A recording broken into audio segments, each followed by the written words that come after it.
Welcome to the 1Verse podcast. Welcome to the 1Verse podcast, the number one podcast in the metaverse. Hey, I'm Schilck, that's NeoVerse, and we are 1Verse. To get started, we just wanted to give one last shout out to our boy Big Sack. Big Sack. He's not going to be in these podcasts no more, unfortunately, but we still got love for you, homie, and we look forward to working with you more in the future. And today we got our most legendary guest yet. He's dancing right there on the table already. Hey. The one and only Piff Marti.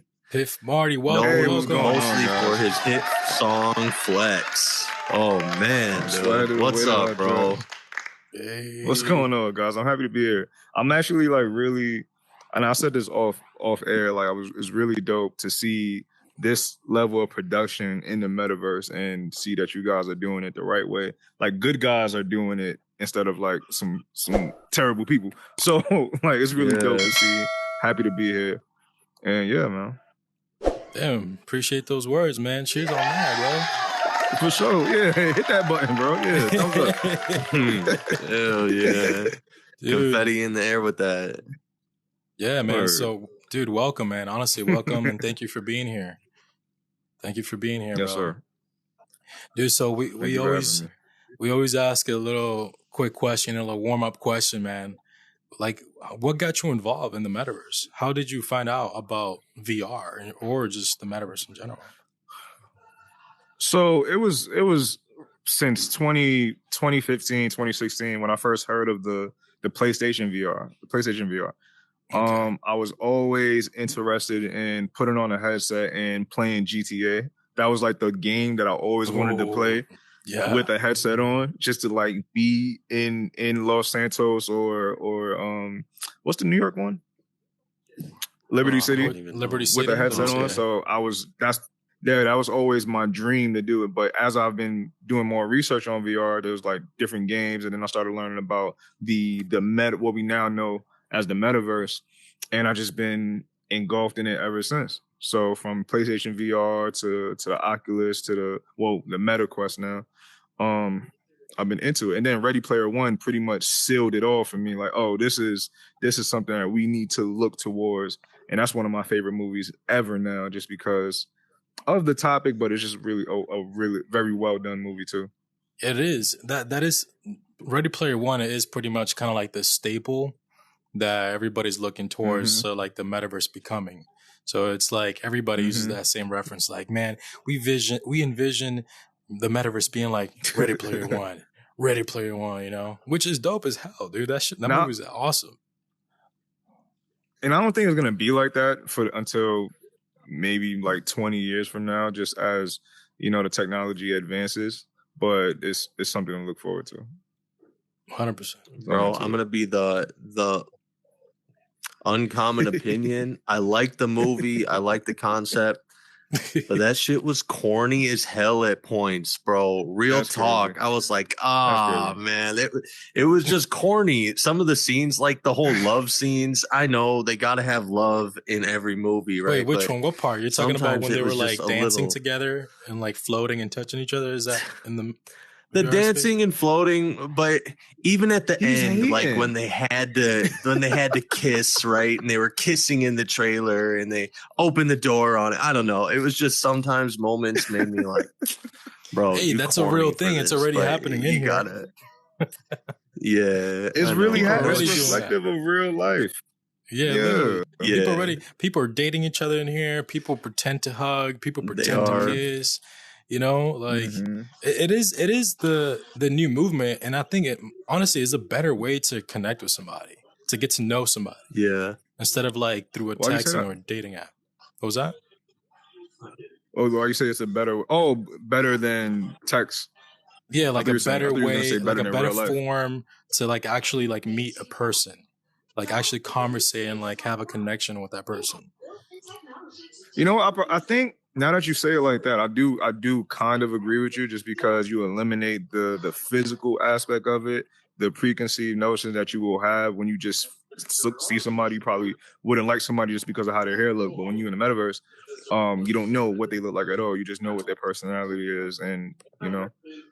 So I guess that's pretty cool. Where did he go? Slick. Sorry. I had to remute this, dude. Sorry. Homegirl was speaking to me. But yeah, I do agree. It is better because we're, as much as we want to not admit it, we're shallow people, right? And if somebody's not, we're not like, if we're not physically attracted to them, sometimes we avoid even like building any type of relationship, especially with females, because we're like, yeah, she's not that pretty. I don't really want to talk to her. But now every avatar is pretty, I guess. They make us handsome and they make women attractive in ways, 100%. Especially voices. Like anybody can have a pretty voice, right? So it does build us that opportunity to build a real relationship, regardless of that shallow, superficial mindset that we've kind of had, even on Tinder or even in person, right? Like on Tinder, you're not swiping for somebody who you're not physically attracted to. Now you can be not physically attracted and still build a cool connection. Yeah, it's all about. But I do wonder, like,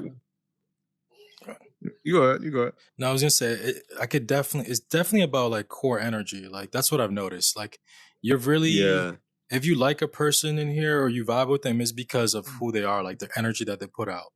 It's like their mentality, because that's kind of like what you kind of like base it off of a conversation, their energy and their voice, their demeanor, you know. And sometimes in a weird way, I could kind of like sometimes read body language even through an avatar and pick up on certain things. Yeah, the way they move their hands, you know. Yeah, like when you just did that, I knew what you were doing. Like this tells a lot. Yeah. Like this says a lot. You know, somebody would see this and be like, "Oh, he's moving his hands," so that means he's a hands-on visual learner. So you know, you can start exploiting that, and starting like formulating like, "Oh, this person is like this, cool. Like that." You know? Yeah. Fuck. Annie Boo just started tripping again. Uh-oh. But we're still recording here, though. We're recording. Yeah, we're recording. You know, so where we were, this is actually the next question I was going to ask you. So being in here now, you said you've been on here about like 10 times now, right? Yeah, 10 times now. So what is it that captivated you the most when you first got in here?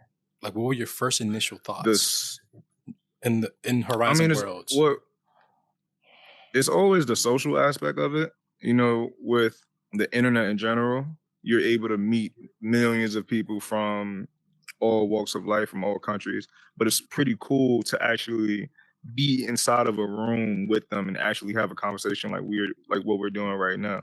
And then interact with different rooms together. I mean, that's the point of the app in the first place. But it's just pretty cool to do that and kind of like feel like you're actually there. So that's what I liked about it. The hell? Don't worry, we're rolling. Yeah.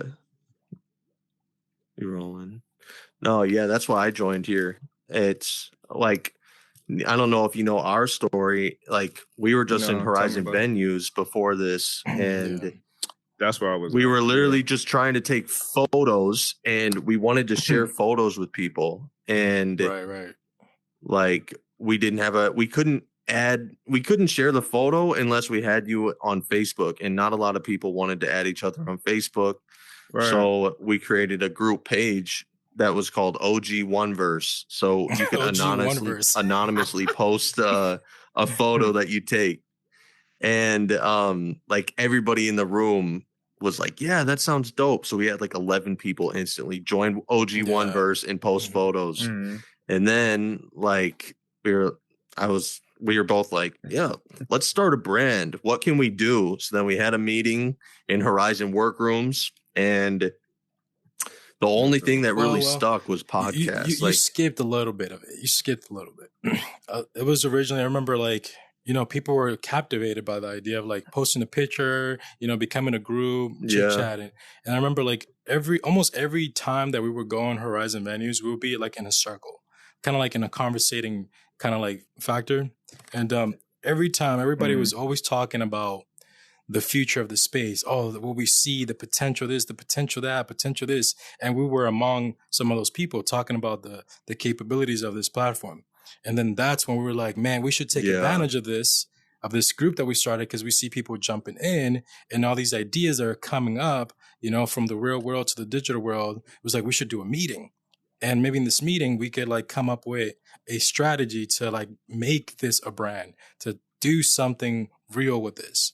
And then that's when we did a meeting and what happened next?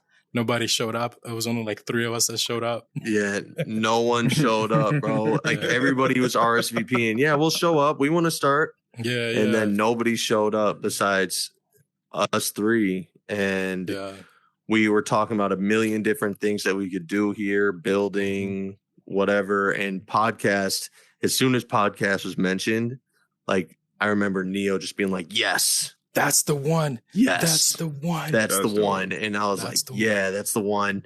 So we all agreed just podcast was the thing. And at that time, there wasn't a podcast being done in Horizon Worlds. There was none, right? None, so we were kind of like the revolutionary. I went on YouTube, tried to find anything that resembled a podcast here, but yeah, there was nothing. And then, yeah, we found our little niche, bro. Yeah. And that's where we went from that idea to, let's say, okay, what are the steps? Let's do this. And then we just started doing it. We started like refining things, you know, getting organized. And that's when we removed OG out of 1Verse and we just kept it as 1Verse. Yeah. Because it just made more sense. OG sounded stupid. Yeah. It made more sense because eventually we want to make 1Verse more than just podcasts. You know, like 1Verse builds, 1Verse freaking, you know, records. Yeah, exactly. An umbrella. Exactly. And But yeah, that's pretty much it right there. Did you guys meet each other here in Horizons? Yeah, venues. Yeah. Venues. Literally. Wow, that's dope. That's dope. See, cheers to that. Yeah. Power to that. It's crazy. Like we were just some strangers that just met up in our first podcast. Like it was all real talk because we didn't know what we was doing. We were just kind of winging it, and we still didn't know each other that well. Right. So we were just pretty much introducing ourselves, like we'll try and do this, and then now we talk on the phone like 3-4 times a day. Every day, bro. Like real talk. Day. Like wake up in the morning, fantastic. Talk about something for 1Verse. Right? Like, it's an obsession. Go to bed at night talking about 1Verse. Literally. Yeah, it's a love. It's nothing but love. Well, I'm proud of y'all. I just met y'all, but I'm proud of y'all. That's really dope. Just to see it coming into fruition. I love seeing that. I love seeing stuff like that. And this is episode, what, 10, 11? Thank you, man. Yeah, this is episode 18 or 19, actually. Even though we only have 10 posted now. We're a little backed up. Yeah.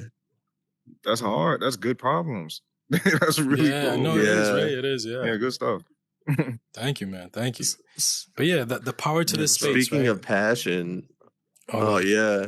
And speaking of passion, like I'm sure you understand passion because you're in the music industry and you're relatively successful. Could you tell us your story about music a little bit? Straight up. First of all, what a segue. But yeah, I got into rap. I got into not just rap, but just like I wanted to be some form of entertainer since I was, I don't know, like maybe 10 years old. So in middle school, I was always doing dance recitals or plays or music performances since then. I originally wanted to be an actor. I still kind of act in my videos now, but my passion is music. And what started it all, my dance teacher, Miss Velez, she wanted us to perform a poem in our dance class. I'm a little bit extra, so I wrote a freestyle. I'm 10 years old, and I just wrote this little freestyle. The crowd went crazy, and I'm like, oh, we got something going on here. So yeah, I kind of took it a little seriously. Had a little a notebook where I wrote, I don't know, 20 songs as a 12-year-old, and I'm like, I'm just trying to figure out how to structure this out, right? I wanted to be the first kid in G Unit. That was my thing, because G Unit was one of the hottest labels or rap factions at the time. Right? G Unit shoes. in the G Unit chain, and there was so much apparel. But yeah, I wanted to be the first kid in G Unit, and I don't know, something happened. I just stopped, right? But then my homie Mervin, he brought me to a studio in the Bronx. It was in hindsight, we shouldn't have been there as 16-year-olds. It was in the middle of the hood, and we just recorded a song called Too Much. That was my first time recording myself. That was my first time hearing my voice. And I'm like, oh, this is it. This is something that I want to do. And I've been taking it seriously since I was 16, and I'm now 28. And I finally started getting some traction on my career last year in 2021. Oh, wow. Yeah. Yeah. So, you were everything undiscovered for how many years? Technically undiscovered for 11 years. 11 years. Oh, jeez. Yeah. Yeah, straight up. And everybody, I always had this talent. Everybody knew, yo, you're gonna make it. Just keep going, keep going. You know how what you tell people when you see them doing their thing. Yo, just keep going. It's eventually gonna happen. And I took that seriously. All right, cool. I'll keep going. Y'all say it's eventually gonna happen. I feel like it's eventually gonna happen. I'm gonna keep going. Then eventually it did. And I did quit. There was a time where I did quit for like 4 years just because it didn't happen quick enough. But it happens to the best of us, something made honestly. me come back. Yeah. It does. And I was entitled, and I just wanted to be Drake very quickly, and I didn't become Drake very quickly, so I quit. Yeah. But when I came back, and then I came back in 2017, and yeah, started going hard. Straight up. I mean, not quitting. Cheers for not quitting, bro. For not quitting. Yeah, persistence, man. Straight honestly, up. And I'll tell you the story about what made me blow up, right? So in 2020, I was working on my second mixtape, just because that's what people were doing. That's what artists were doing. I was doing the typical drop a mixtape, 3 lead singles, 3 music videos, and it just started getting really hard, and I was about to quit again. And my last hoorah, my last go at it was to try to go on the show Rhythm and Flow. You know that show on Netflix? Yeah, I've heard of Rhythm and Flow with Cardi B. Yeah. So I love Rhythm and Flow. It's a great show, and I got into the casting because it's a reality show. So there's casting for season 2. Like I got to the I was about to get casted into the show to audition for whoever the judges were going to be for season 2, and then the pandemic happened. Oh, fuck! God damn! Why, bro? Exactly. Yes. Boo, man. Boo. Tomato. Boo to COVID, bro. And COVID stalled a lot of people's lives, bro. Dreams, lives, everything. But so boo to that. It did, but for me specific, I mean, there's obviously super negatives of COVID. But they're because people super lost positive, their right? lives. But there's super positives, and I'm an example of that because had it not happened, I wouldn't have the chance to sit inside my crib for 2 months and think, what can I do? And one of the producers that got me into the show, she said, I don't know. For some reason, I see you doing these TikTok videos. That seemed like that's where the music industry is going. And it's, right. I'm doing these hands. I don't know. But and I'm like, all right, cool. I'll try it out. And I took that and ran with it. And what you see is a result from her saying, do that. Wow. And I started recording my own music videos on my phone and put it on TikTok and just stayed consistent with it and started blowing up. That is awesome. Dang. That is awesome stuff right there, honestly. Seriously. So how did you get like inspiration behind your songs? Do your songs have like deeper meaning to you? Because they blow up usually because there's an emotion that gets sparked in people, and most likely you're trying to portray that emotion, right?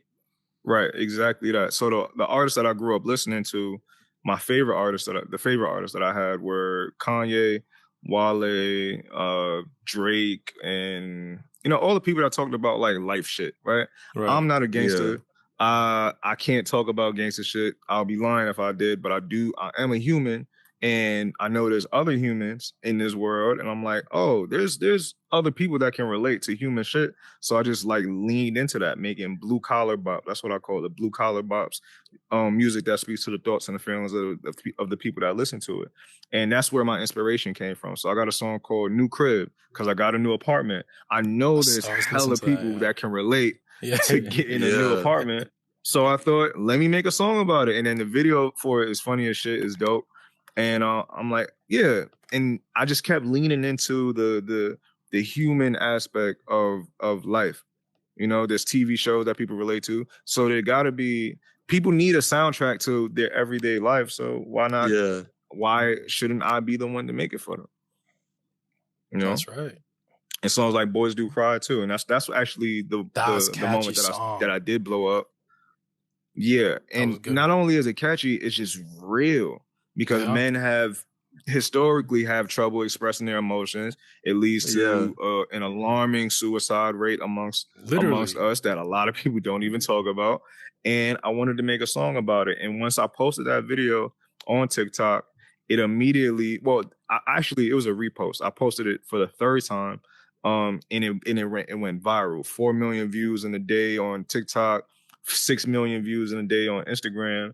Hella celebrities sharing it all across the internet. It was on Twitter, it was on Reddit, it was on every internet application, crazy. Every application on the internet.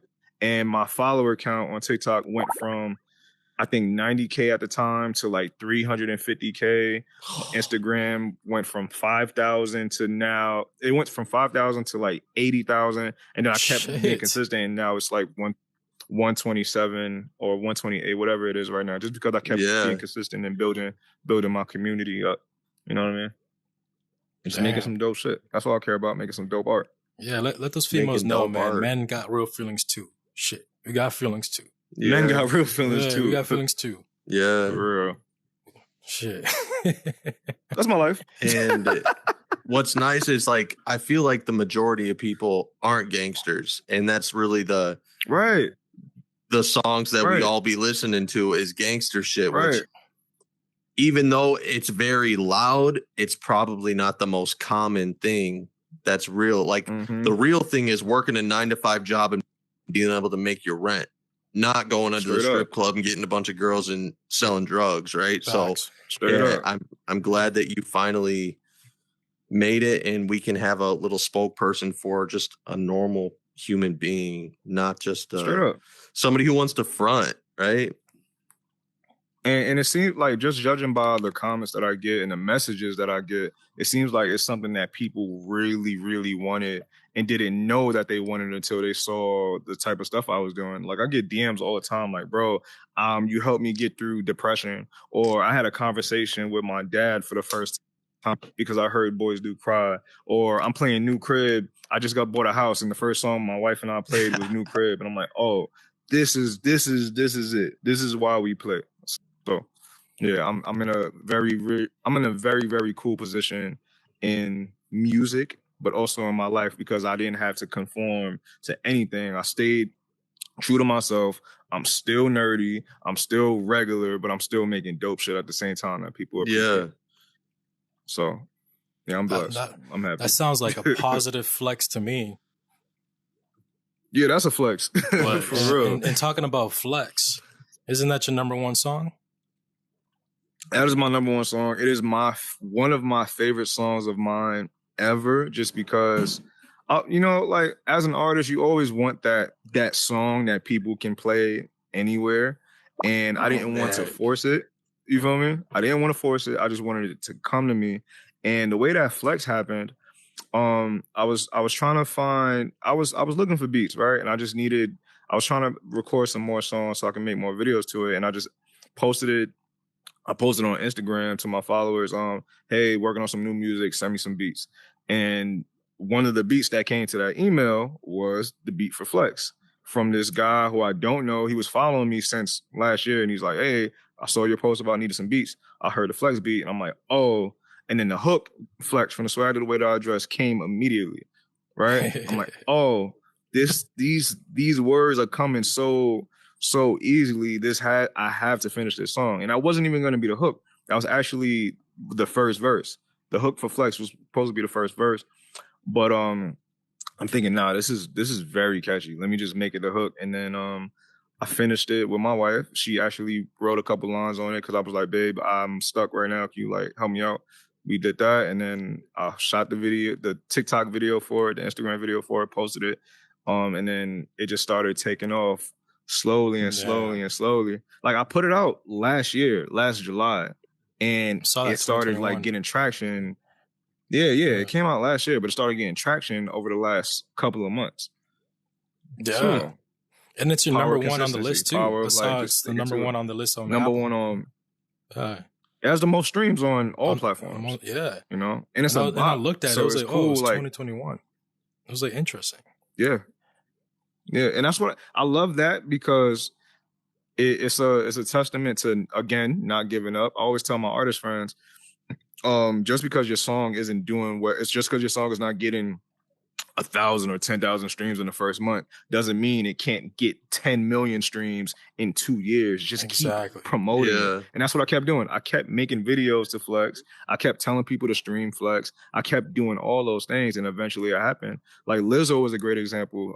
Her song, I forget the name of the song. It's her biggest song, right? It blew up 3 years after it came out. You know what I'm saying? So I always kept that in my head, like, the internet is way different. People discover things all the time, whether it's the moment it comes out or 5 years, 10 years later, it still happens. So just stick with it, and people are going to find it. The people that need to find it will find it, and that's what happened with Flex.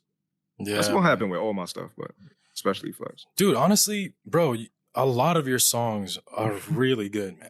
Like, I literally I went on Apple, I just played it from the first one, right? Flex is the top one. I just let it play down through the list, and I think I got to the 8th one as I was going. I was like, dude, all these songs are good. They're catchy. I was literally vibing with every song. I definitely saw every song that you have is tailored with some sort of like positive message that a lot of people could relate with certain ones. It's like you were like hitting certain topics, certain vibes, a certain expression, each struggles or storytelling, which each song.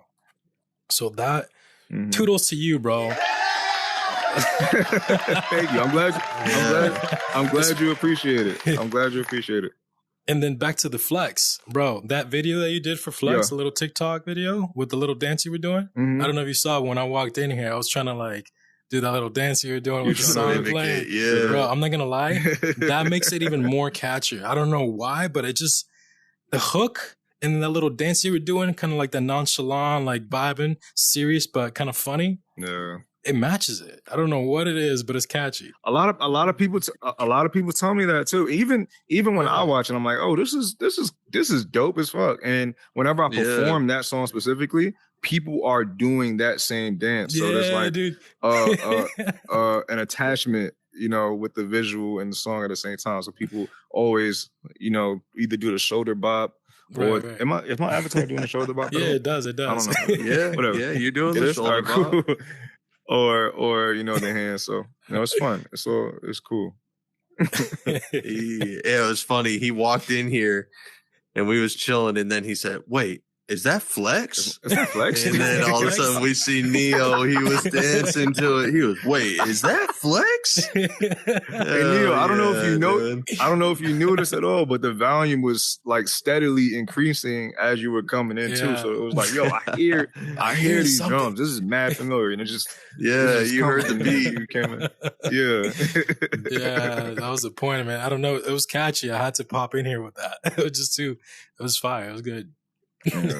Bro, I be blasting that at my work too. I've been turning all my coworkers onto it, and I like that you said that you've been recording songs and like they don't hit, and you keep promoting it, because with us, that's kind of like that one thing. Like we make a video that we think is a banger, and then it doesn't get much traction, and then instead of like reposting it or re-promoting it, we're just kind of like, let's move on to the next one. So I'm glad that you made that perspective. So maybe like if we have a video we actually really like, we'll keep trying to promote it, even if it doesn't get hits right away. That's right. Because you made it because you love it. You made it because you believe in it. Exactly. So just because it doesn't hit the time that don't let like not getting the results that you would have hoped it would have gotten deter you from still believing in it the same way you did before you posted it. And that was my approach with it too. If I thought like that, I wouldn't be where I'm at, because like I said, the video that got me here was a repost for the third time. The first time I posted it only got 4,000 views. The second time I posted it, it got 90,000. And then the third time I posted it, 6 million, 10 million. You know what I mean? So it's always, it's a testament to just believing in your work, believing, just trusting that you're doing it. You know, you wouldn't have started to do it if you didn't believe that you can do it. So don't let the results or lack thereof deter you from doing it. So man, I'm always on the side of things. Bro, I'm gonna take that, save it, and keep it in the back of my mind all the time, 100%. Please do. Because we were literally just talking about this a couple of days ago with some of our episodes. Yeah, it was yesterday, right?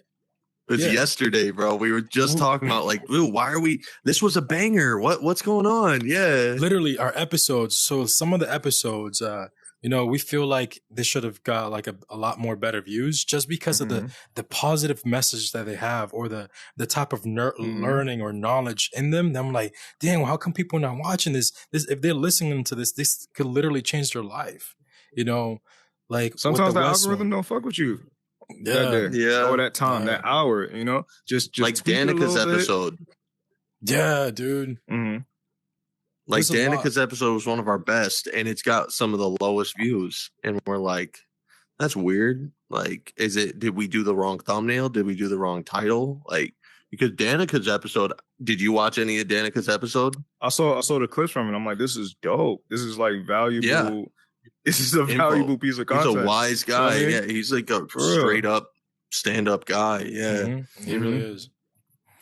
But I'm always on the side of A/B testing. So like, you know, that thought, you're like, hey, was it the thumbnail? Was it this and this? Find out. You know what I'm saying? Like repost it.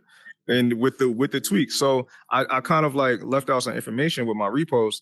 The repost, there were tweaks in the repost. So the first time I posted it, it was in come on, Avatar, do the square, whatever. It was landscape mode. Yeah, that. There we go. It was on landscape mode with no subtitles. Right? It was on landscape mode with no subtitles.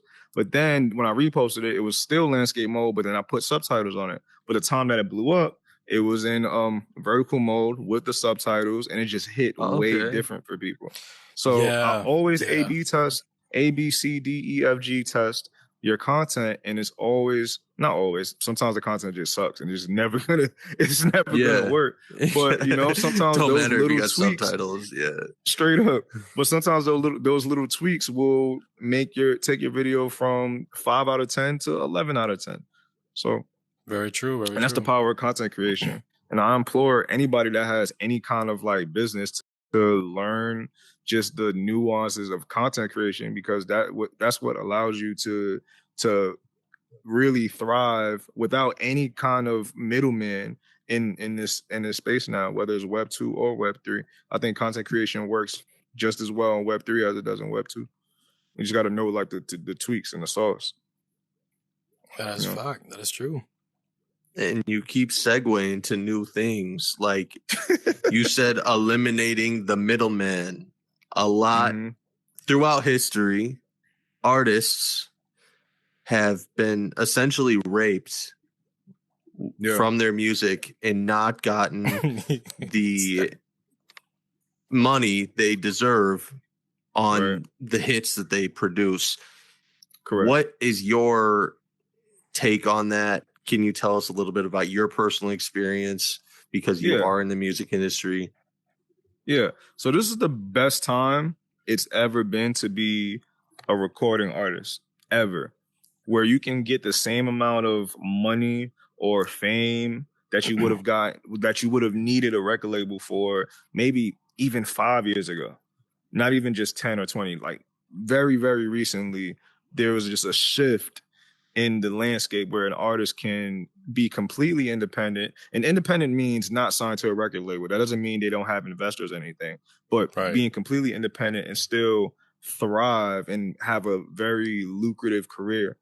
So yeah, record labels were fucking artists, but they're not doing it anymore just because there's so much information on the internet now. There's so many people telling artists, this is what you should look out for. This is what you should look for. And artists are finally taking all that information in just because we're getting bombarded with all of this. There's so many people with horror stories telling us, hey, stay away from this, stay away from this, stay away from this. Right. That artists are finally listening. And not to mention the apps like TikTok and Instagram now promote organic growth, and it never used to do that before.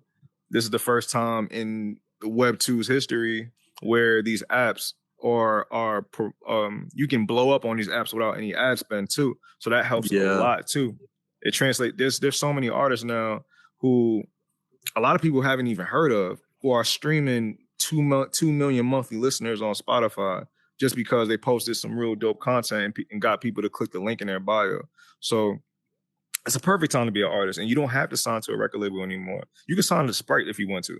You know what I mean? Just sign to a company. If you want to like partner with a company, you don't have to partner with a record label anymore. You can either just do it yourself or just find somebody with some money or find somebody with some connections and resources, and you can have the same kind of career that you would have had in 2015 if you would have signed. It's beautiful. So does that mean like sponsors is pretty much a big thing as well when you're an independent artist, getting sponsored by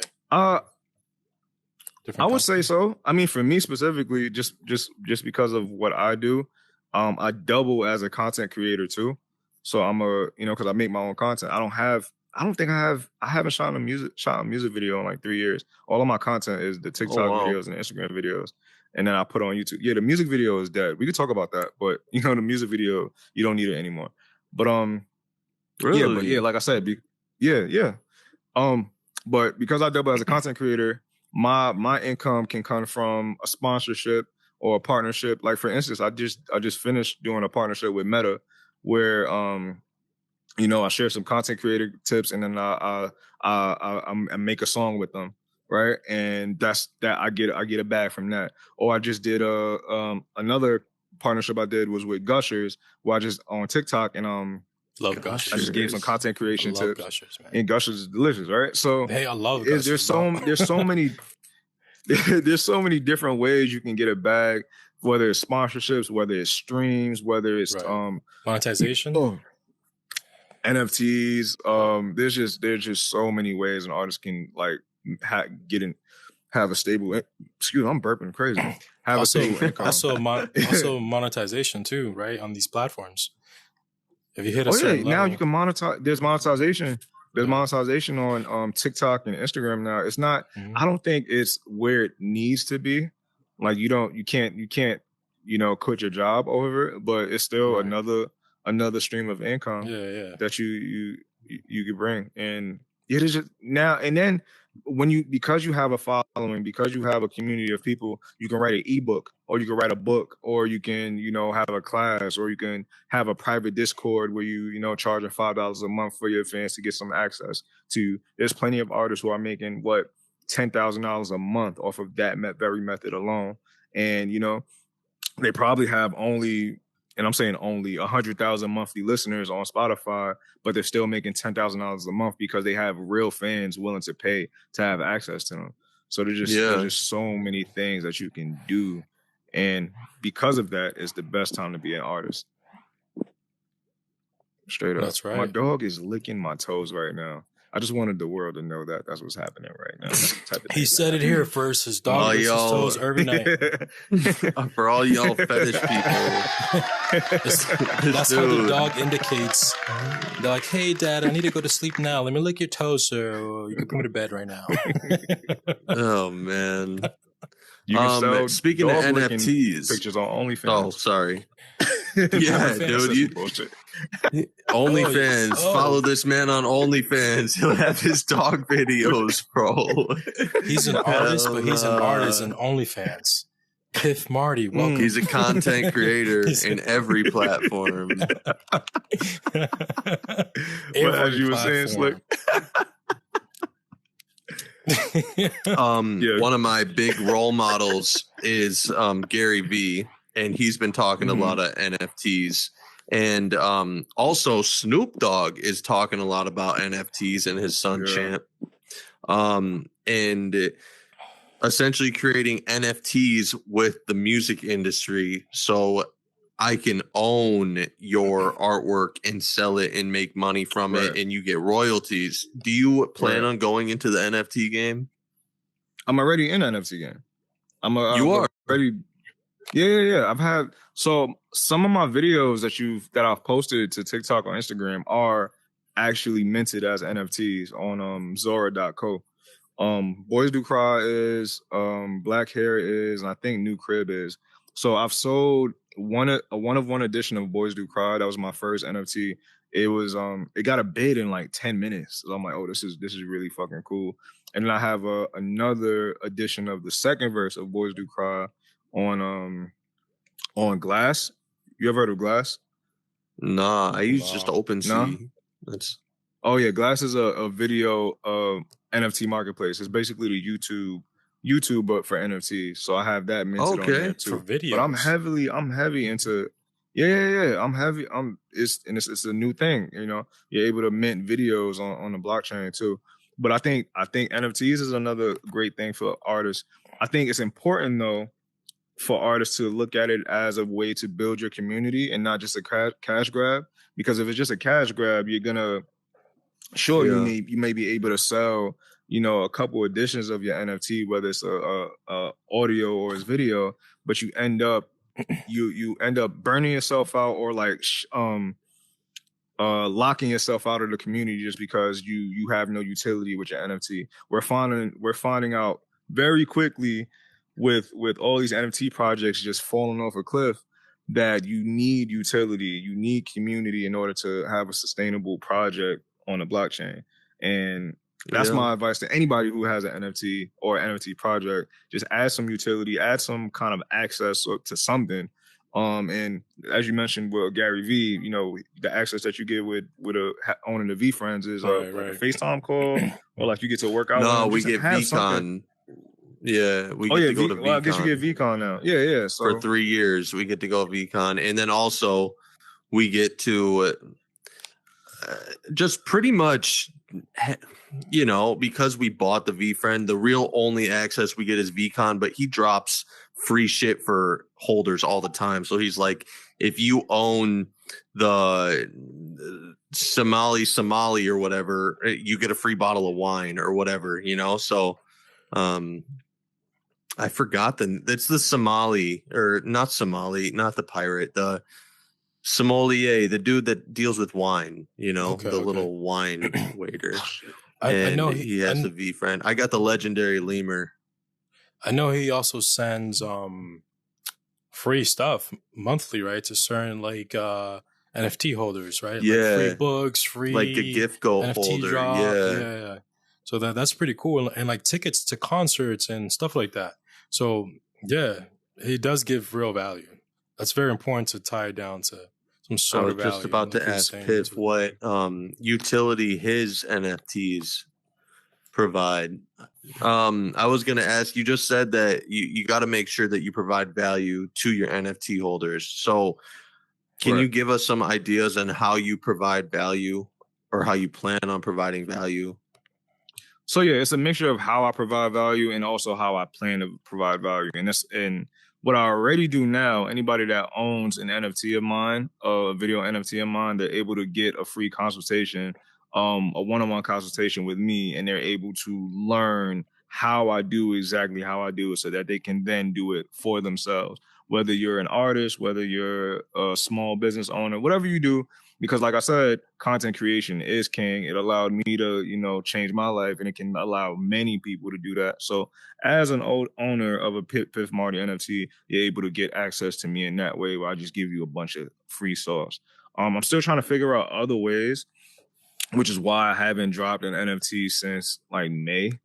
And before that, I hadn't dropped one since September. So there was like an 8-month gap, just because I'm just trying to figure out, how do I do this the right way? Because there's so many cash grabby projects, and I just didn't want to be one of those. Way too many, man. In addition to the ecosystem, and in addition to the community, as opposed to someone just pulling it, because there's so much. The technology is revolutionary.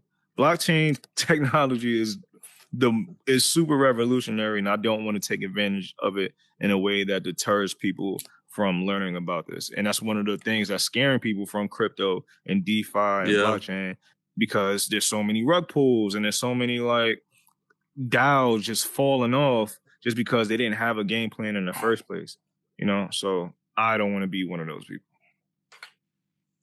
Stripping about the blockchain that makes it so valuable is it's audit. You can't lie, and it's there forever. So what you do is set in stone. So because of that reason, if you soil your reputation now in 2022 on the blockchain, it don't matter when everybody's using the blockchain in 2052, you're still going to be labeled as the guy that right there on the blockchain shows you screwed people over and you're never going to be trusted. So I'm glad you have that mentality, because it's forever now. You're the rest of your life. Straight what up. you do now is documented. There's no changing it. Like the developers for Luna Coin, they're done. They didn't have to catch the strangers now, but yeah. Why are they going up though? They increasing like crazy. Did you see that? They have been having like 120% gains overnight. That's very interesting. I wouldn't have put my money. I guess I should have, but no. That I know when it crashed, right? Yeah, I tried to, and the exchanges stopped it. Like I personally wouldn't put my money into a coin or a token where I'm not able to take it out. You know, because then it's centralized. That's a centralized commodity, centralized whatever. Yeah. It's centralized, and it kind of defeats the purpose of DeFi in the first place. Exactly. I might as well put it inside of a bank. You know, same situation. But exactly. Hey, if you're making money off of it, good for you. But just like be very careful with stuff like that. You want to be able to have access to your funds and your tokens and your coins at all times, and not just when they say you could. You can. And you're invested in crypto. It seems like you've obviously gotten crypto from your NFTs. Are you still ETH and Bitcoin bullish, or what's your favorite crypto? I'm Bitcoin bullish for sure. I don't necessarily know if I'm ETH bullish. I know it's here now. I know it's like the easiest for people to understand now, but there's so many different ones coming up, like Near Protocol. There's also Solana, of course. There's also Cadena. There's so many things. Like what was that? Oh, he loves Solana. Neo Solana all the time. Solana is doing what ETH2 was supposed to do. You know what I mean? Like we've been waiting for ETH2 for forever. Damn near 5 years now, and they're saying, "Oh, it's pushed back." It was supposed to come out last month, and pushed back again. So there's so many other stable blockchains that are being developed. So we can't just depend on one. But I am bullish on Bitcoin because that's the OG Bitcoin standard, et cetera, blah blah blah. Right. But yeah. And it's very early. It's too early to be bullish on like damn near everything that comes out because things fall off all the time. Right. All the time. What coins are y'all into? I'm up to almost 0.5 Bitcoin. I've almost got a half. I want to get a full Bitcoin, and then once I get a full Bitcoin, I'm gonna start working on ETH, and I buy Sandbox every month also because Sandbox Snoop Dogg's involved in Sandbox. Which is Mana. Sandbox I do believe Sandbox is going to be good. Yeah, it's Mana. Yeah, that's the two biggest ones. I have Decentraland, Access Infinity, but my biggest investment is Sandbox, and then Bitcoin is I almost got a half. Which once I get a full, I'm gonna just go all in on Sandbox, and I'm gonna keep buying ETH just because right now. I don't know. I feel like ETH is here to stay for at least a while. Yeah, I think it's here for a while, but I personally use ETH as a way to just buy other tokens, like just to get, be a part of some other DAOs. Like I'm a part of this DAO called 24 Hours. Shout out to Goldie Harris. It's she's the founder of it. It's just a DAO that allows art creatives of color, creatives of all kinds of all from all denominations, but creative colors to have a haven where they're able to just like create, network with each other. She's trying to make it an IRL type of situation, but I have a token just so I can get access to the process of it being built, and eventually she does meet her meet the goal. I think the goal right now is 240 ETH right now. So if you're watching this, invest into buy some 24 hours tokens. But and then another one I'm a part of is Tech Runs. It's a sports DAO where you get access to these private basketball runs. Like I'm a hooper in real life, so when you have these tokens, it's a you know what I mean. It's a token gated let's call it a country club, a basketball country club. And so there's New York Tech Runs, there's LA Tech Runs, Miami Tech Runs, and then Bay Area Tech Runs, where sports and crypto meet, and you get to meet, you know, all sorts of people in the tech world. So that's my favorite one right now. But that's what I use my ETH for, just to buy shit. So you a hooper? You can dunk? What position? No, I am 5'5". I cannot dunk at all. What position? I can touch rim actually. I could touch point rim. Guard? So you got some. I mean, I have to be, but I got mad hops. But I have to play point guard. I don't necessarily like playing point guard, but my play style position based on play style is shooting guard, is small forward, but I'm literally a small person. So I have to be a point guard. Damn, bro, you look taller than me, bro. Basketball's positionless though. You know what I mean? So, yeah, now especially. Yeah, now the game has evolved. So you can be whatever you want to, whatever you want to be in life. That should be access right there. Your NFT holders get to play basketball with you. That's really fucking dope. I appreciate that. I did not think about that. Honestly, yeah. Like I do plan on doing like some like runs, like just for my fans to like, you know, hoop with me. But you know, make it token gated. That's pretty dope. This is a smart man right here. I got that inspired from Gary Vee because he has the access tokens with his NFT, and one of them is hooping. So like you buy his, who would not want to hoop with Gary Vee, especially because I don't know how good he is, but like being able to bust Gary Vee and hooping. You know what would be another cool thing? I'm sure he's decent as well, like as a utility. Why not put maybe some of those certain NFT holders into your music, your videos, your content? Oh yeah, in the video while you're recording. That's dope. That's really cool. People would pay for that. Maybe you only make five out of 5, and whoever owns that 5 of whatever it is, you guys have now access to being in a future content video with this future song that I'm gonna release. Bro, that would the value go from here to here, bro, immediately. Yeah. Immediately. But the problem with that though, people are just gonna keep reselling it, and I have to keep doing it all the time too. Sometimes I don't know if I'm gonna always want to do that. That's another so thing. It has to be it has to be like a once a year event.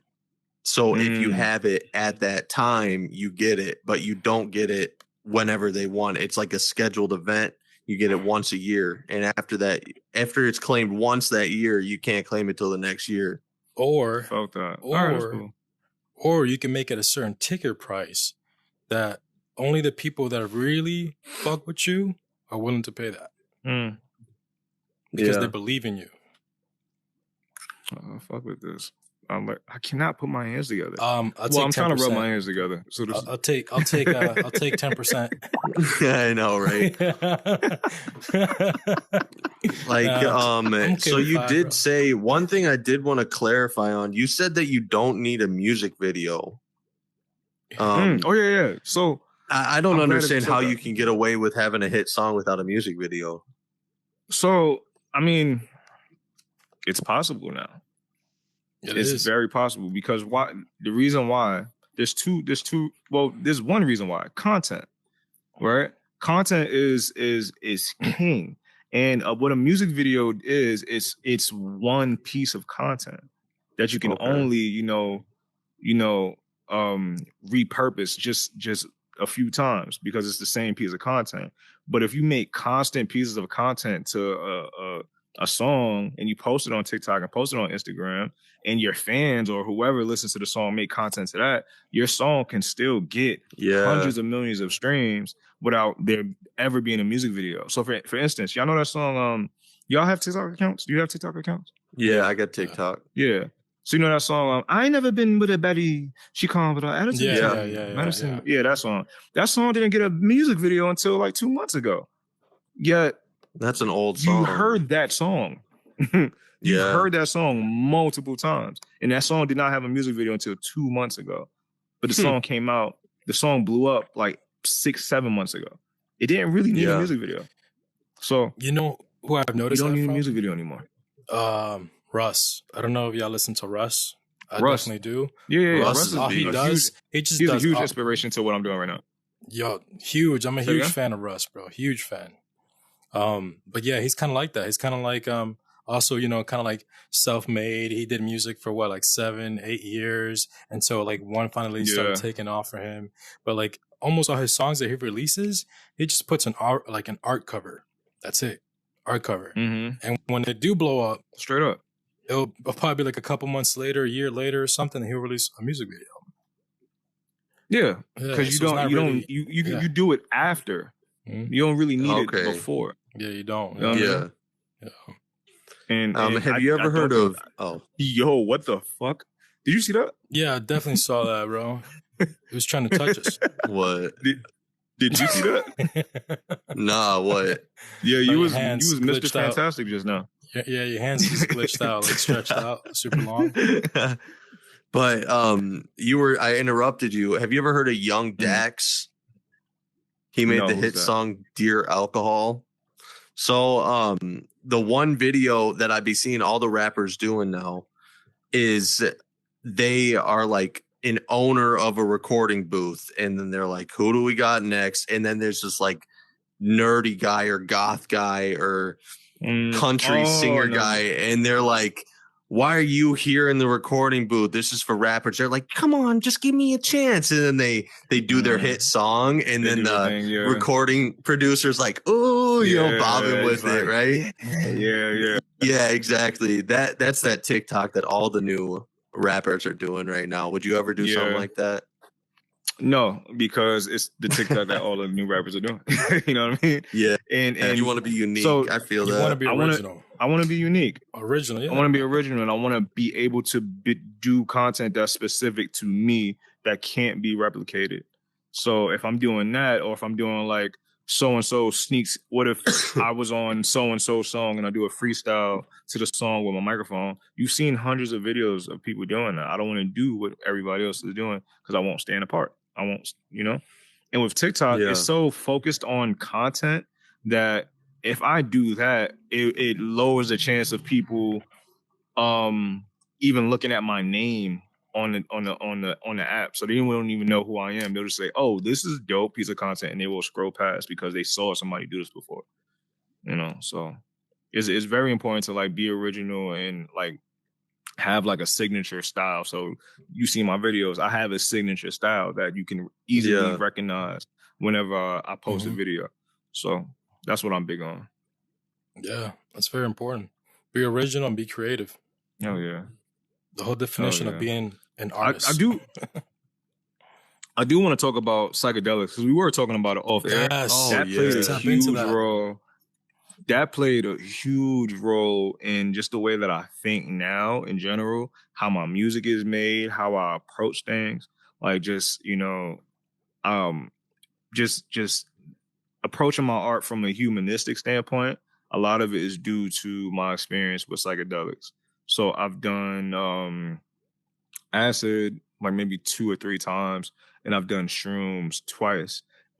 Each time was for medicinal purposes. I will never do those drugs just for recreational purposes, just because it just raises the chance of having a bad trip.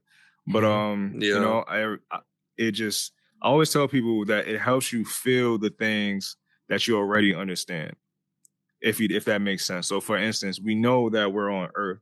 We know that we're in the middle of space, middle of outer space in the universe. But it's one thing to know that, but you actually feel it when you're having an acid trip or anything like that. What was your experience with it? So I've also did it for medical purposes. I've always been this type of person that I like to go deeper into the truth of life, like to either find the purpose or the true meaning of life. So I've always looked into like what can help me tap into that or get close to that. And to me, it was the whole psychedelics, right? either from microdosing on some shrooms or dropping LSD. But when I did get to that point, where LSD actually, this is funny. It took me 2 years actually to get ready to take LSD. Why? Because I did a whole bunch of research that I had to mentally be there. I had to be in that level to where I know who I am. I know what I want. And like, this is the reason why I'm going to take this LSD or the shroom, to really dig in and look for this. So it took me 2 years to mentally get ready to take it. And when I did, man, the horizons opened up to me, bro. That pineal gland, that third eye opened up. It showed me things that's always in front of us that we never notice. It's like peeling back a little layer in your eye and showing you something that is right in front of us that we don't get to see, from the pulse of energy. That was like the biggest thing for me. Like, everything is literally energy. We're connected on a grid of energy. Everything, the trees, the branches, how the wind blows, how the moon pulsates a vibration off of it. You could almost see like the hidden layer, which is like this kinetic energy vibration that kind of shows you like we're all connected.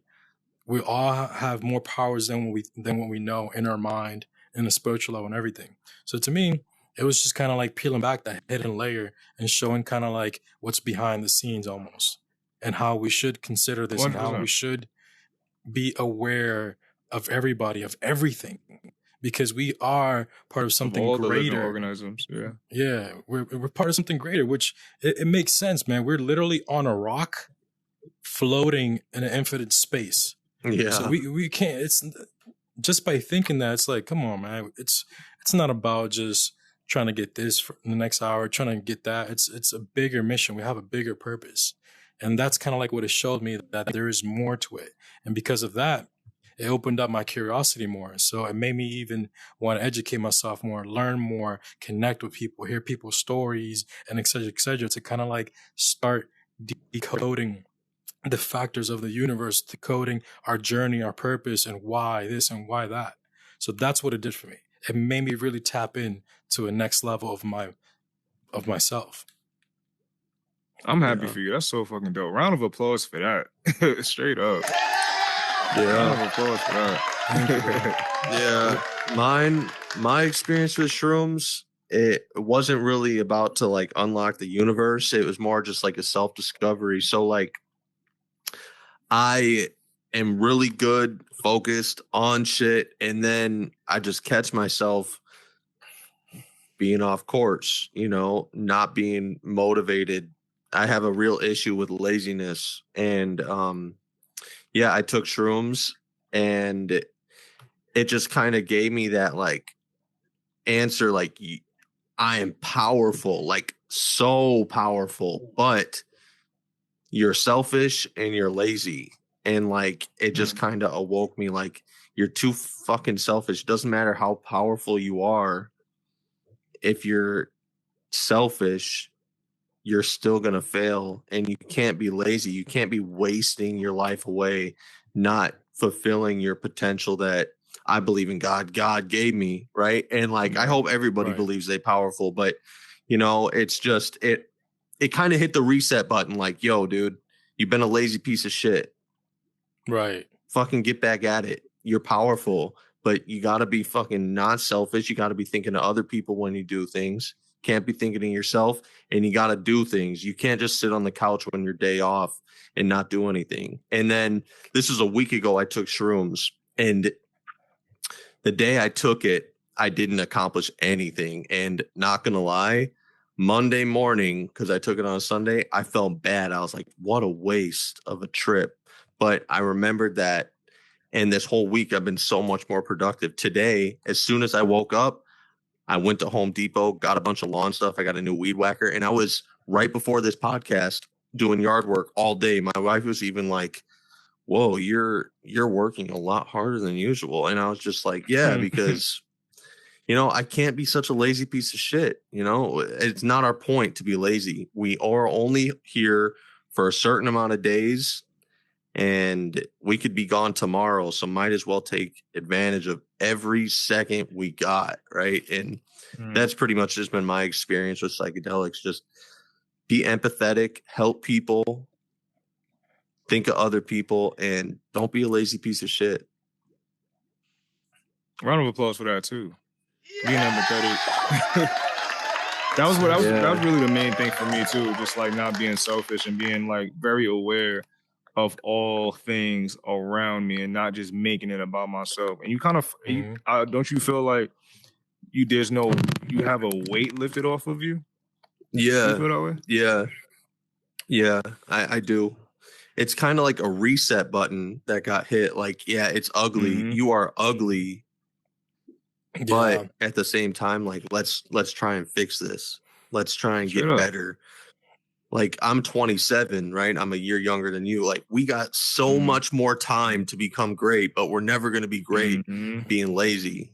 Right. And that's my biggest issue that I struggle with is just laziness, you know? And not I don't even know from why. But laziness is not even just a work thing or a career thing. A lot of the times too, it's lazy in your relationships, your friendships, lazy in like just like bettering yourself. Like I personally used to consider myself to be a lazy friend. Like I wouldn't call, I wouldn't text or check up on people. Right. I wouldn't, check up on myself, call or just people. And psychedelics helped me with that too, where I'm like, again, more aware of the people around me and understanding that people have lives around me too. And they also love me and would love to hear from me and just, tap in every once in a while. Like I've been calling my grandma a lot more and things that too. You know what I mean? I always say this too, that psychedelics is like shrooms specifically, but LSD does this too. It's like, you're seeing the world through the eyes of God, whoever your God is, like I'm agnostic. I believe there's something that causes this. I just don't know what it is, but it's like God is holding your hand and saying, hey, come with me. And if you resist,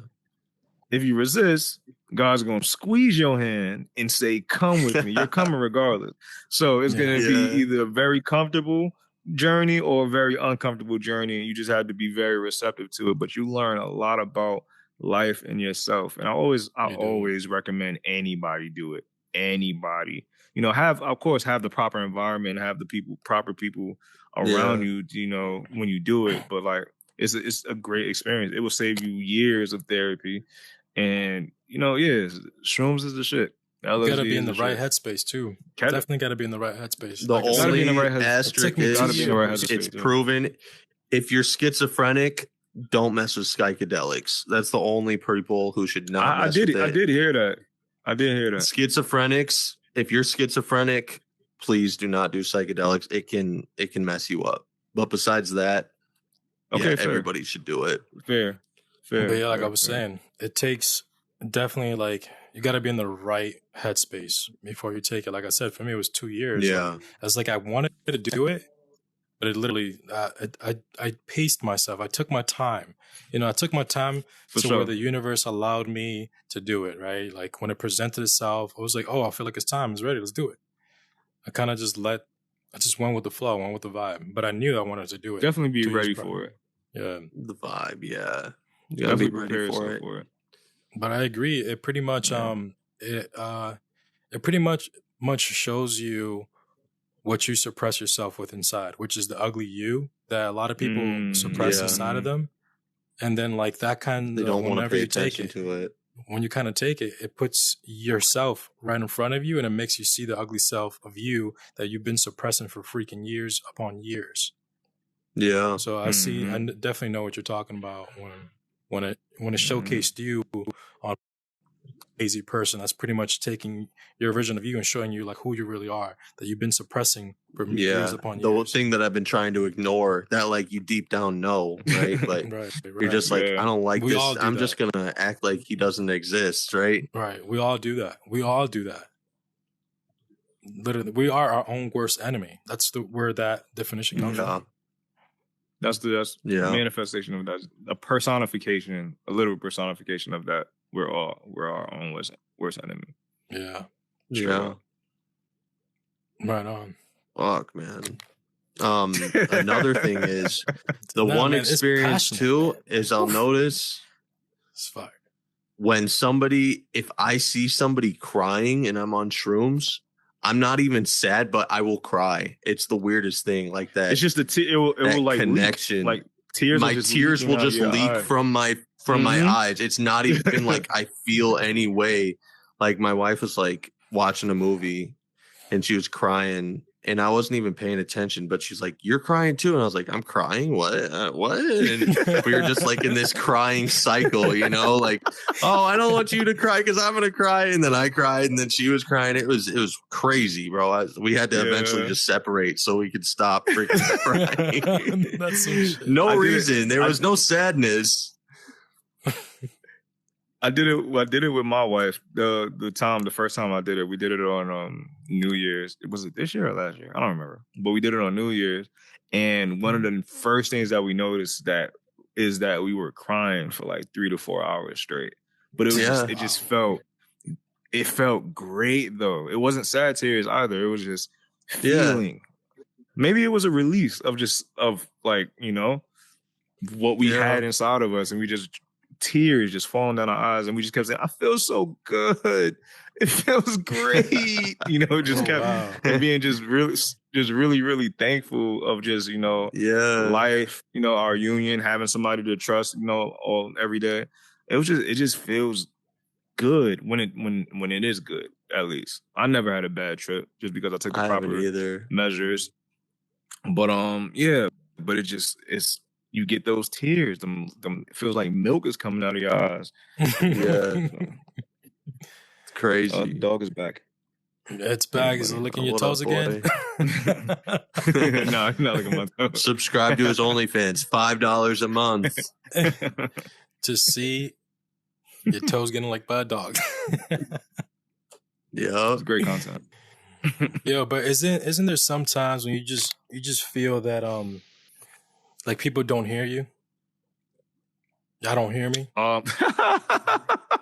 And they just want to dance? I just want to dance. So that's your latest song, man. Tell us a little bit about your latest release song, bro. I crown you both kings of segues. You guys are I have my latest song. It's called Y'all Don't Hear Me. It's an ironic piece that describes how we tend to glorify violence in a lot of rap music and dance to it and kind of ignore the not so glorious parts of it, or the fact that when in the actual situation of it, it's not glorious at all.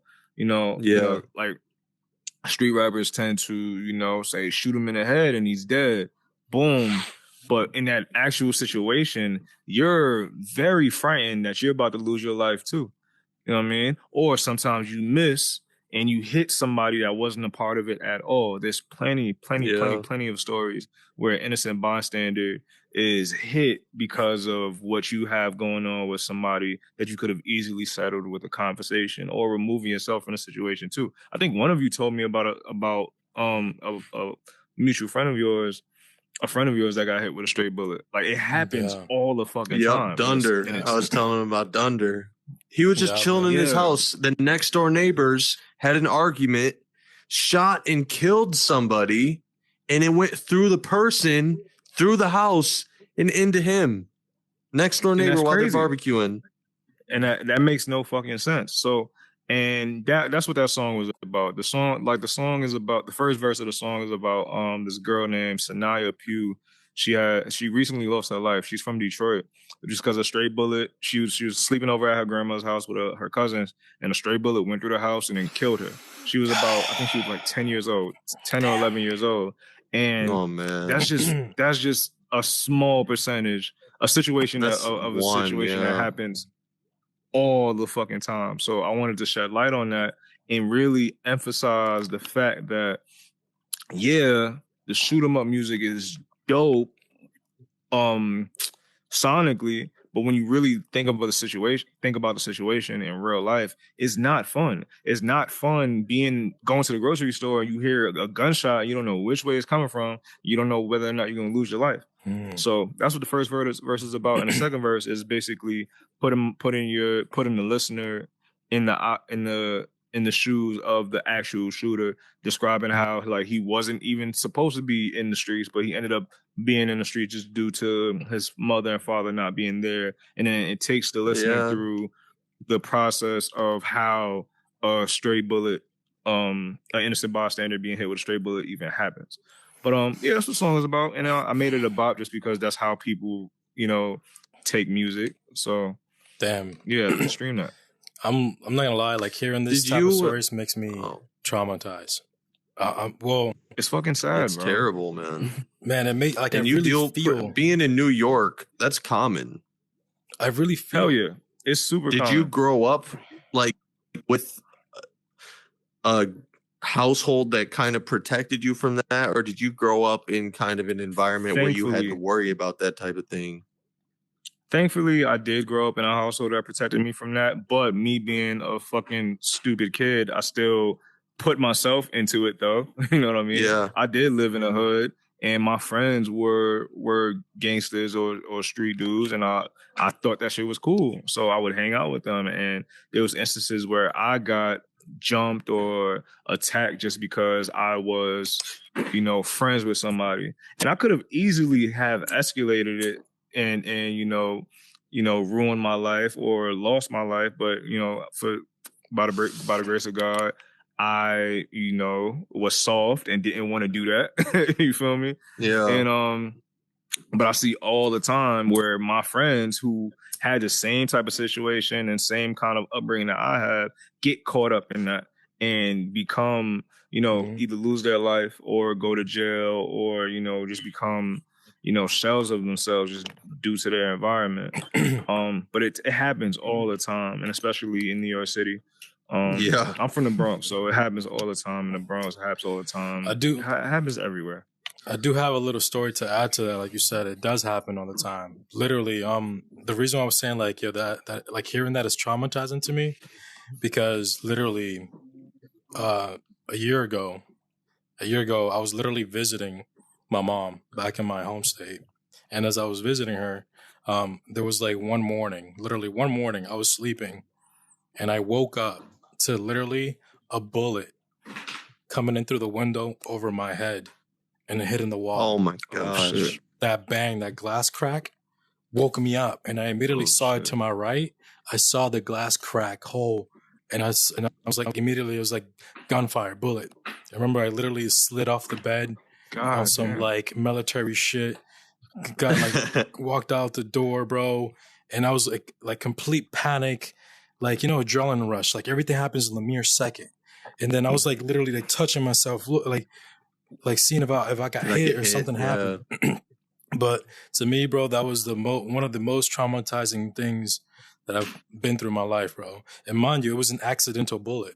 I don't know what the fuck happened across the street, wherever it was happening, but they started shooting, and then one of those bullets, like ricocheted off of a car, and then because it ricocheted off of a car, it went to the window of where my mom lives. That I was staying there because I was visiting her, and I remember that, dude. Like for the next 3 months, that shit was replaying in my head like crazy. Because when I looked at it, when I saw the bullet hole, I saw where my head was. And I just saw it was like the coordination. Like if that was to be like a couple inches down, such and such, it would have hit the back of my head.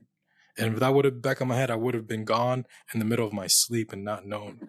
Or even worse, it could have been my mom walking by that window at that time and she could have got hit. That shit, bro. Shut up.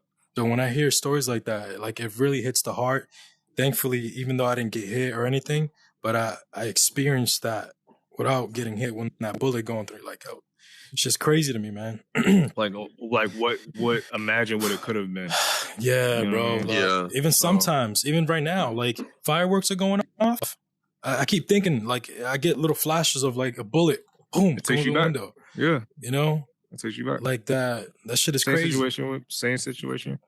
My friend, a friend of mine, he had gotten shot, and we were just visiting, his old neighborhood, just because I forgot why we were there, but he had gotten shot. And anytime I hear fireworks, I think of that moment too, just because PTSD. So like it affects so many people, and that's why I made this song in the first place, because it's not a lot of people talking about it, either because they're afraid to, or they don't know that it's something that people needed to hear. And in the video, I'm dancing. There was some comments where people didn't understand why I was dancing in the video. It's because in drill music, whether it's UK drill, Bronx drill, or Brooklyn drill, you get sturdy. It's the dance moves that you do to it. And I'm like, all right, we dance to violence, lyrics about gun violence all the time. This is just to prove the point that, hey, this is some traumatic shit that we're overlooking, and we're just dancing to it. So, yeah, that was the point of that. It's fire, man. And I just want to make important work. That's straight up. Yeah, that speaks volume. That speaks probably volume. Makes you not want to visit the house either. Who, me? So, yeah, I want to get to a certain level so I could get my mom out of there. That's where I'm at. It frustrates me every day, every morning, every night. I think about that shit.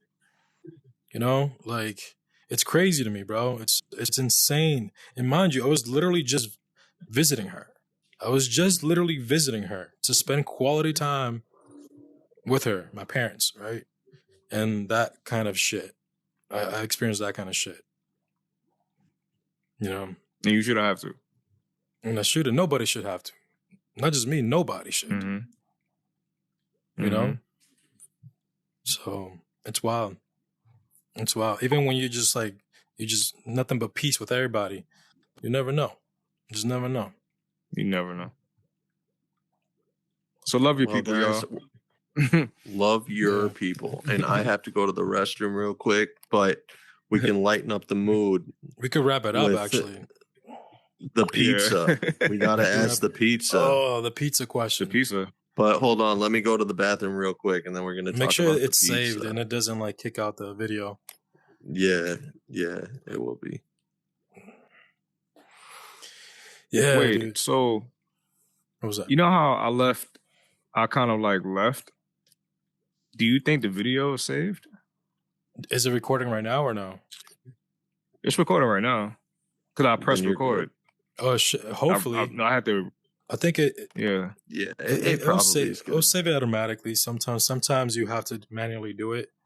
It really depends. It could be kind of glitchy sometimes. Okay, cool. Man, what a vibe though, dude. What a conversation. Holy shit. For sure. Hey, I'm very picky of what podcasts I go on. I get invites to go on podcasts all the time. And then I watch the clips and I'm like, no, I'm cool. So when I saw y'all clips, I'm like, oh yeah, these are the type of people that I would like to have a conversation with, because I can tell that it's not just going to be linear. It can go all kinds of places if we take it there, so hey, I knew this was going to happen. That's beautiful, man. So you saw it too, man. You felt the energy. You saw it before as well. You saw the vision. Yeah. I really think this podcast is going to do very well. Like the 1Verse in general, not just this episode. I mean, I think you guys are going to do really well. Thank you, bro. Thank you. Yeah, the conversation has been pretty good, man. I'm glad you seem like you've been enjoying it. Hell yeah. I would have left. I would have said, oh, my battery's dying, guys. I can't find my charger. It's like frozen. Your connection is lost.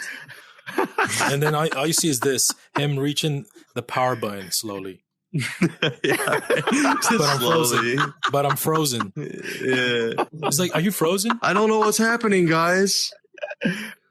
It's just slowly going. And my mouth is still moving the same way. Exactly. That's so funny.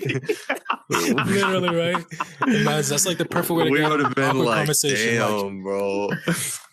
Perfect way to get an awkward conversation. Just freeze. Exactly. I can't hear you right It's like, now. are you frozen? You're not frozen. You're moving your finger. But it's to turn off the fucking Oculus. And It's then all of a massive sudden screen. we see him black out like, shit, well, we wasted that one, right? So there's a question. There's a little game that we do here. Little game. And this little game, it's a category of 4 franchises, or pizza franchises. So 1 being the best, 4 being the shittiest. What is your list? Oh shit. When you have the options of Papa John's, Domino's, Pizza Hut, Little Caesar. What is your category through 1 through 4? All right. Domino's number 1. Very recently, Papa John's number 2. Little Caesar is number 3. And because I've never had Pizza Hut, it's gonna be number 4. I've never. There's not a lot of Pizza Huts in New York. What? That's acceptable answer. There's maybe 2 Pizza Huts in New York. Yeah. And honorable mention, Chuck E. Cheese. Chuck E. Cheese. Ooh, Chuck E. Cheese is Hey, they be having some Chuck E. good Cheese. pizza. Yeah. That should be smacking. I'm not gonna lie. It's a pizza place disguised as an arcade. Literally. So Domino's number 1, Papa John's number 2, Little Papa Caesar's number John's. 3, and Pizza Hut 4. Okay, Pizza. then. But I do have to try Yeah. pizza. I just never had it before. Okay, then. So Okay. Pizza Hut can easily be number 1 if I Being in New York, yeah. though, I'm sure you got really good pizza over there, right? So that Mama is Pops. a myth. We just have a lot of it. So that's why people assume like New York is the pizza place. It's only because there's a lot of pizza That's shops. Chicago, It doesn't but- mean a lot of people say Chicago is has the best pizza, and I've never had it. But I guess I'm just spoiled because I'm from New York, so I can't say that we have great pizza. Yeah. To me, we just have pizza. You feel me? Right. yeah, We just have pizza. Straight up. It's pizza everywhere. You can go outside and get a pizza. Just in front of your building, you can get some Get a slice anywhere, huh? But, Just a slice there, a slice over there. anywhere. That's what I love At the about it. supermarket, you get a slice. That's what I love about it. Yeah. That's dope. That's pretty much. What were your answers? Now since we're on the pizza topic, what is your top 4 out of those 4? So originally I said it was Papa John's, Domino's, Pizza Hut, and then Little Caesars. But then overall, I said, fuck all of those. I'd rather do Mom and Pop. Yeah. See, that was an the option. same That's my answer as me. too. That's my Yeah, answer too. of course. That's the answer. Yeah. Yeah. Yeah, Straight no, you got to rank the ones. There's some guests that are like none of them, and I'm like, well, you're not playing the game, bro. You gotta choose from those options, right? Like, no, we don't know about like Huevos Pizza. No, nobody knows what that is. So let's Literally. Oh man, But but yeah, Huevos Pizza. Papa John's I put number 1, then Domino's, Pizza Hut, Little Caesars. Even though Little Caesars has a thin crust pizza that I need to try. oh, do Because they? I heard that People shit was sleep on Little banging. Caesars. People sleep on Little Yeah. Caesars. Shit, I've Yeah. not tried And they that. crazy bread is good too. Yeah, there's a lot of Little Caesars pizza places in New York. That's why I even ranked it above Pizza Hut. Because Yeah. I had that before I had Pizza Hut. Okay. But that pretty much wraps it up. That pretty My much God. we're gonna wrap it up. It was a man. good ass episode, man. Let's do the outro. And one thing before we do the outro, like you've been here, you said around 10 times before in Yeah. Horizon Worlds. Mhm. What do you notice the different in level of like connection with people here versus even like a Zoom call and shit like that? Can you tell me about your experience with that?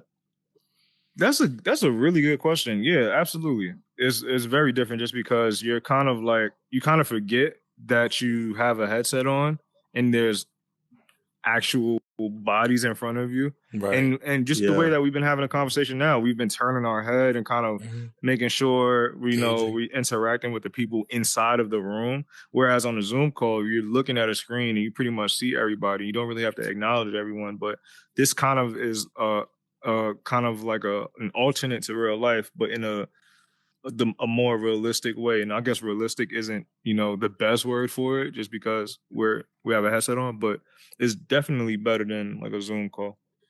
I think more people should get a headset big time. and do stuff like this too. Like get a headset. Big time. It's real life to me. Same here. Yeah, it's real life to me. Like, I'm never touching people when I talk to them anyways. So like, I really can't even see the difference between, or besides, like, I feel like I am more, I guess, attractive, right? They make the avatars look pretty fresh. And besides that, I feel like this is right below interacting face to face, and it's a little less awkward. You don't get as nervous when you're behind the headset because you do know that you have that little security. You can take this shit off. But yeah, I love it, and I can see why people are going to be living in the metaverse very shortly. Yeah, I see it. Yeah, I see it coming. Definitely. But yeah, that's a wrap. That was a good one, man. That was a banger. Flex. That's a wrap. Stream it on YouTube, Spotify, Apple Music. That's any a dope little message song. you want to leave before we leave? All of my music. Any little message you want to leave before? Any little message you want to tell the viewers before we leave? Stay dangerous. That's all. Stay dangerous. Everybody, there we go. That's Piff Marti in the house. Thank you, Piff Marti, for coming to the 1Verse podcast. Yes, that was a great episode, man. Thank you for coming, man. And remember, everybody, of course. 1Verse. Thanks for having me. Where we're all one in the metaverse. Yes. That's a wrap, guys. Thank you once again, Piff. Much love. A wrap. Thank you. Much love, bro.